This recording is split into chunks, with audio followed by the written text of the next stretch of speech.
Chloe stands in her Cresthaven living room, the camera capturing the warm glow of a fireplace against the winter night, snowflakes drifting past the window. She's in a cozy sweater, her hazel eyes sparkling with mischief and warmth, a playful smirk curling her lips as the lake's faint hum echoes in the distance. You guys will never believe what happened. I'm Chloe, painting my way through the lakeside town of Cresthaven, chasing moments that spark the soul on canvas. Tonight, a cold winter evening had my fireplace acting up, so Theo, the building maintenance guy with graying hair, warm green eyes, and a voice like a steady hearth, came to check it. What started as a quick fix turned into a conversation that lit up more than the room. Want to know how it unfolded? Keep watching, because this story's all about a night that burns brighter than the flames. Like and subscribe for more. The winter night in Cresthaven was biting, the air thick with the scent of snow and pine, the lake's gentle lapping muffled by a blanket of frost outside Chloe's historic home. Her day had been spent in her attic studio, mixing oils for a new canvas, a stormy lakeside scene that echoed her restless energy. Her home, with its creaking oak floors, ivy-draped windows, and walls adorned with her vibrant paintings, was her sanctuary. But tonight, the chill had seeped in, and her fireplace was sputtering, casting weak shadows across the living room. Chloe's dangerous desires, always simmering beneath her calm exterior, were like a brush poised over a blank canvas, waiting for a spark to ignite a masterpiece. When she called the building's maintenance line, she hadn't expected Theo, the quiet handyman who'd fixed her radiator last fall, to show up after dark, his presence stirring a warmth that rivaled the fire. At 60, Theo was a former carpenter turned maintenance worker, his graying hair cropped short, his warm green eyes carrying the depth of years crafting furniture and fixing homes, and his hands calloused from years of wielding tools moving with a steady grace that felt like a well-crafted joint.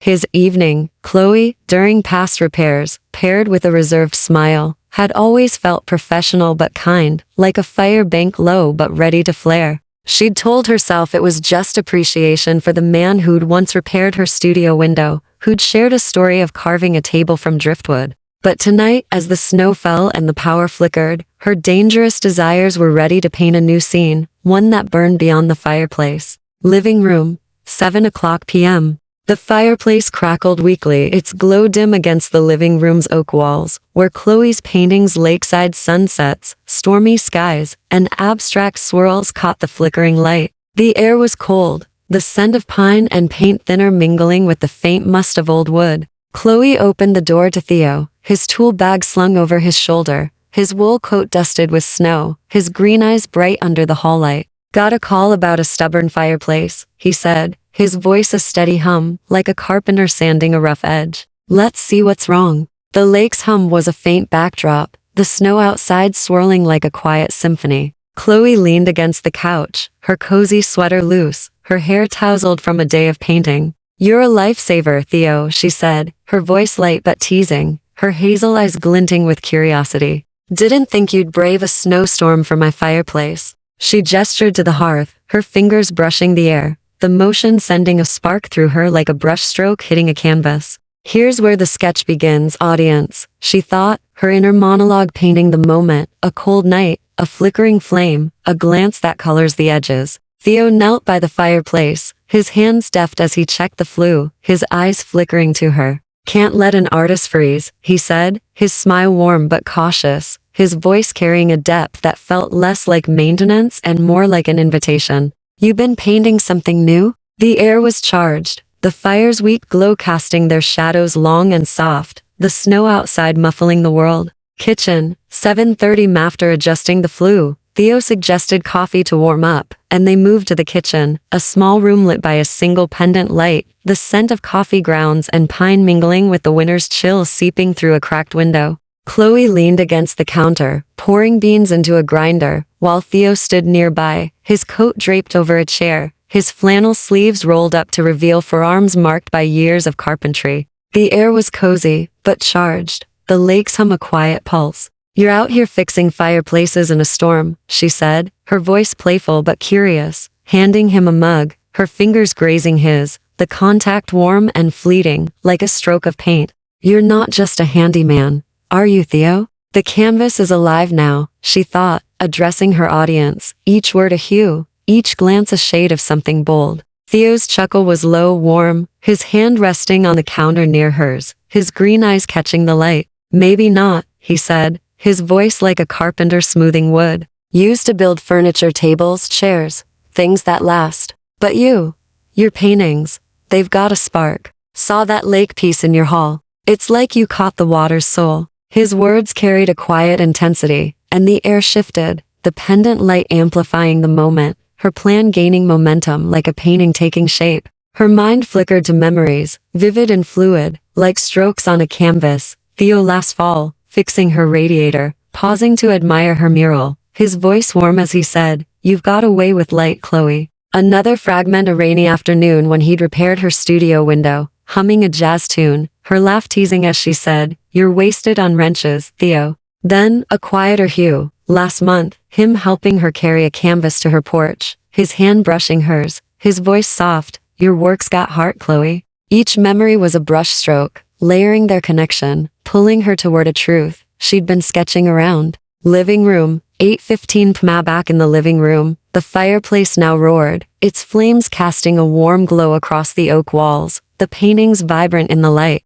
A record player spun a soft jazz tune, John Coltrane, soulful and slow, its notes weaving through the air, mingling with the scents of cedar, burning logs, and Theo's cologne sandalwood, rich and grounding. They settled on the couch, closer now, the snow outside swirling, the power flickering briefly, dimming the lamp and leaving the fire as the room's heart. Chloe's heart raced, her dangerous desires painting a scene, a night, cold and quiet, where flames light more than the room. The conversation deepened, the fires crackle a steady rhythm as they spoke of her art, his carpentry, the moments that shaped them. "I paint to hold on to something fleeting," she said, her voice fervent, her fingers brushing the couch's edge, its texture grounding her. "I want my work to make people feel alive, like a fire that doesn't fade." Does that sound too ambitious? Her hazel eyes searched his, her dangerous desires urging her to push past the surface, like a brush seeking the perfect hue. Theo leaned closer, his elbow brushing hers,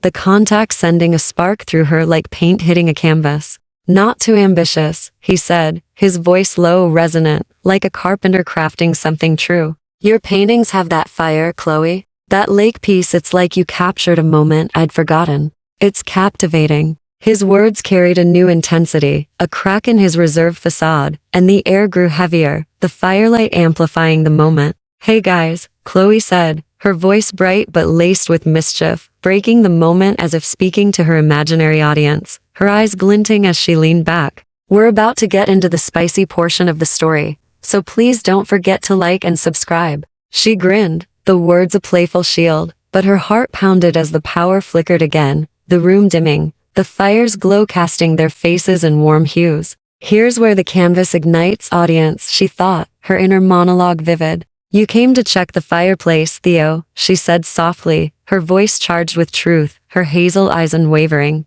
"But you're still here, and it's not just about the fire anymore, is it?" The silence was electric, Coltrane's notes a soft pulse, the living room shrinking to just them, the couch, the firelight, the lake's faint hum. Her heartbeat quickened, her dangerous desires painting a scene she couldn't ignore. Theo's gaze softened, his voice low, strained but warm, like a flame finding its strength. "No, it's not," he said, his eyes flickering to their close hands, then back to hers, a spark of something unguarded breaking through. "You've got this way of lighting up a room, Chloe, like one of your paintings. I came to fix the fireplace, but I'm staying because of you." His words echoed the quiet power of a song binding a community, resonating with her heart. Her smile widened, her heart soaring, the tension pulsing like the fire's glow. "Maybe I like that you stayed," she said, her voice teasing but honest, leaning closer, her hand brushing his, the contact electric, like paint spilling across a canvas.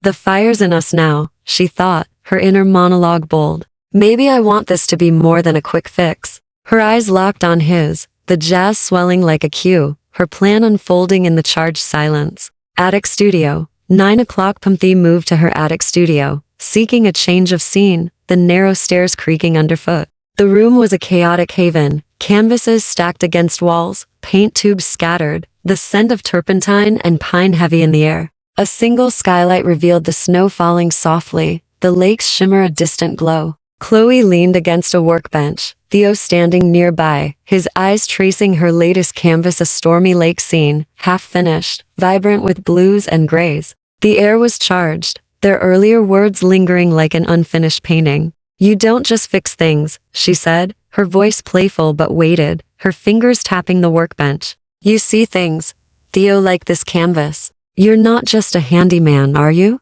"The colors are mixing now," she thought, addressing her audience, where the lines blur and the painting becomes something new. Theo's laugh was low, warm, his hand resting on a nearby easel, close enough to spark. "Maybe I'm not," he said, his voice rich with amusement and intensity, his green eyes twinkling with a warmth she hadn't seen before, like a carpenter seeing a design come to life. "I used to carve stories into wood tables that held families together. But you, Chloe, your paintings tell stories I can't look away from. That's not in the maintenance manual." Another memory flickered. Theo last winter, fixing her radiator, pausing to admire her sketch, his voice soft. "You make Cresthaven feel like a painting." The memory blended with the present, her heart pounding with possibility. Living room. 10 o'clock p.m. Back in the living room. The fire roared stronger, the jazz record now Ella Fitzgerald, her voice a velvet hum as the snow fell outside. They sat closer on the couch, Chloe's hands fidgeting with her sweater, the air thick with unspoken truth. "Here's the final stroke, audience," she thought, her inner monologue painting, where the canvas holds its breath and the heart decides the hue. "I don't want this to just be about the fireplace," she said, her voice steady, her eyes locked on his, her hand grazing his arm, the contact grounding her like a finished painting. "What do you want, Theo? Now that we're here, in the firelight." He leaned closer, his smile slow, deliberate, his eyes tracing her face like a carpenter reading grain. "I want to see where this fire goes," he said, his voice soft but weighted, like a flame finding its rhythm. "You're bold, Chloe, bolder than I was ready for. You're lighting up my night, and I don't think I want to put it out." The fire crackled, the lake's hum a quiet witness, as resonant as a song spreading through a community. The air was thick with possibility, Chloe's dangerous desires burning brighter than the flames. "You're making it hard to keep this practical," she teased, her voice a mix of playfulness and truth, her courage steady like a brush in her hand. He chuckled, his fingers brushing hers on the couch, the touch warm and electric, like a spark in a quiet workshop. "Practical's overrated," he said, his voice low, rich, carrying the weight of their moment. "What do you want, Chloe? Now that we're here, at midnight." Her heart pounded, the spark of his touch, as vivid as her paintings, as enduring as a song's legacy. "I want this," she said, her eyes locked on his, her hand pressing against his, the contact grounding her like a finished canvas ready to be hung. "This moment, you." The fire roared, its rhythm a soft applause as her dangerous desires started a fire that burned beyond the hearth, leaving a daring new chapter, one fearless stroke at a time. Chloe leans against the couch, the camera capturing the firelight's glow and the snow's distant shimmer through the window. She smiles, her eyes bright with mischief and warmth. "And that's how a fireplace check turned into a spark we couldn't douse." Cresthaven's got a way of making nights like this feel like art, doesn't it? If you love this story, hit that like button, subscribe, and ring the bell for more. Chloe's Dangerous Desires. What's next for me and Theo? Stick around to find out. See you in the next one.